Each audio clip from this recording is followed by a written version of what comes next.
All India human राईट्सचे सामाजिक कार्यकर्ते राम बनवानी आणि अश्विनी लेंगडे यांनी कडोलकर गली येथील विस्तार फायनान्सद्वारे चालवल्या जाणाऱ्या अनैतिक प्रथा लक्षात आणून देण्यासाठी जिल्हाधिकाऱ्यांना पत्र लिहिले आहे। श्री रोहित पुजारी यांनी जानेवारी 2021 मध्ये विस्तार फायनान्सकडून 10 लाखांचे कर्ज घेतले होते। नियमित मासिक हप्ते तारखेपूर्वी भरले गेले, मात्र 5 लाखांचे अतिरिक्त पेमेंट त्यांच्याकडून करण्यात आले आहे।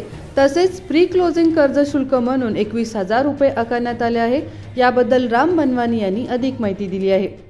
विस्तार फायनान्स मध्ये काल एका नागरिकानं लोन काढलेला, लोन काढून त्यांना झालेत 25 महिने। 2021 ला लोन काढलेला विस्तार फायनान्स मधनं। विस्तार फायनान्सचे 201 ब्रांचेस आहेत ऑल ओव्हर इंडियाला। कर्नाटकमध्ये त्यांचे स्टाफ म्हटले 54 ब्रांचेस आहेत आणि गुगलमध्ये दाखवलं 43।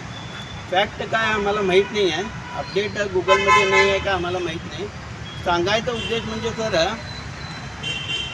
2007-2008 ला ह्यांना हे केलेलं आहे, लायसन्स दिलेलं आहे। लायसन्स देणारे कोण? काँग्रेस गव्हर्नमेंटला दिलं आहे लायसन्स। हे काँग्रेस गव्हर्नमेंट का असं करते? कुणाला पण लायसन्स देत आहे। 201 ब्रांचेस आहेत 12 स्टेटमध्ये होईल ते, विचार करायचा ऑल ओव्हर इंडियाला।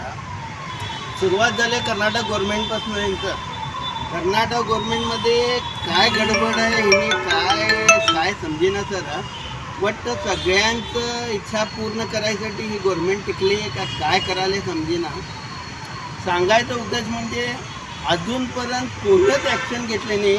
8.5 लाख रुपये रोहितनं आतापर्यंत कर्ज फेडला आहे। अजून 4.5 लाख रुपये बॅलन्स दाखवला आहे 25 महिन्यात, म्हणजे 3 लाख सध्यापर्यंत त्यानं व्याज भरला आहे। काय करायला गव्हर्नमेंट? माझं एक विनंती आहे, स्ट्रिक्ट ॲक्शन घेऊन या माणसाला न्याय मिळवून द्या असं विनंती आहे। सर्व ग्राहकांना न्यायपूर्ण वागणूक मिळावे व विस्तार फायनान्सच्या पद्धतींची सखोल चौकशी करण्यात यावी, तसेच सीसीटीव्ही कॅमेरा बसवण्यासह त्यांच्या कामकाजात पारदर्शकता आणि उत्तरदायित्व सुनिश्चित करण्यासाठी उपाययोजना करावे अशी विनंती जिल्हाधिकाऱ्यांना करण्यात आली आहे। Mahadev Pawar, Kannadamma news network, Belagavi.